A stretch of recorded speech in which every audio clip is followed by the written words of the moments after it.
السلام علیکم ورحمۃ اللہ۔ بسم اللہ الرحمن الرحیم۔ دھوبی کی بیوی بادشاہ کے گھر میں کام کرتی تھی اور بڑی خوش نظر آ رہی تھی۔ تب ملکہ سلطنت نے پوچھا کہ آج تم اتنی خوش کیوں ہو؟ دھوبن نے کہا کہ آج دھنو پیدا ہوا ہے۔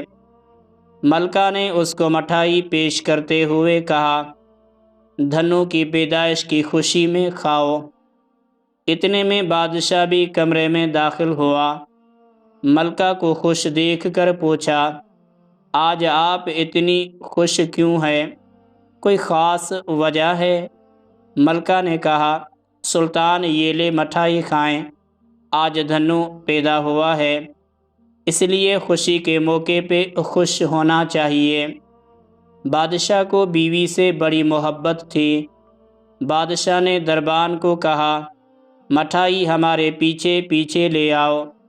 بادشاہ باہر دربار میں آیا تو بادشاہ بہت خوش تھا۔ وزیروں نے جب بادشاہ کو خوش دیکھا تو واہ واہ کی آوازیں گونجنے لگیں۔ بادشاہ مزید خوش ہوئے۔ بادشاہ نے کہا، سب کو مٹھائی بانٹ دو۔ مٹھائی کھاتے ہوئے بادشاہ سے وزیروں نے پوچھا، بادشاہ سلامت، یہ آج مٹھائی کس خوشی میں آئی ہے؟ بادشاہ نے کہا کہ آج دھنو پیدا ہوا ہے۔ ایک مشیر نے چپکے سے وزیر اعظم سے پوچھا، وزیر باتدبیر، ویسے یہ دھنو ہے کیا؟ وزیر اعظم نے کہا، مجھے تو علم نہیں، یہ دھنو کیا بلا ہے؟ بادشاہ سے پوچھتا ہوں۔ وزیر اعظم نے ہمت کر کے پوچھا، بادشاہ سلامت، ویسے یہ دھنو ہے کون؟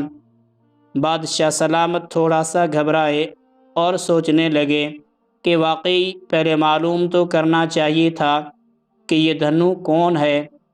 بادشاہ نے کہا، مجھے تو علم نہیں کہ یہ کون ہے، میری بیوی آج خوش تھی، وجہ پوچھی تو اس نے کہا کہ آج دھنو پیدا ہوا ہے، اس لیے میں اس کی خوشی کی وجہ سے خوش ہوا۔ بادشاہ گھر آیا اور بیوی سے پوچھا، ملکہ عالیہ، یہ دھنو کون تھا جس کی وجہ سے آپ اتنی خوش تھی اور ہم بھی خوش ہیں؟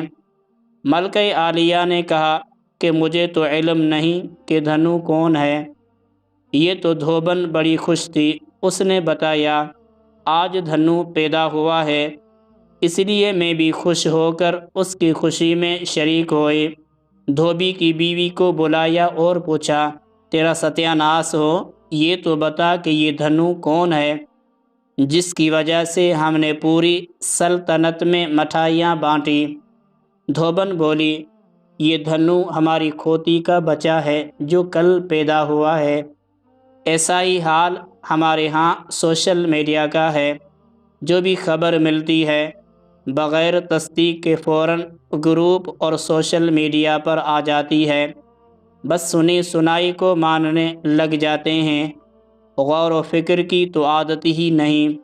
ہر روز کوئی نہ کوئی دھنو کی کہانی بنائی جا رہی ہے۔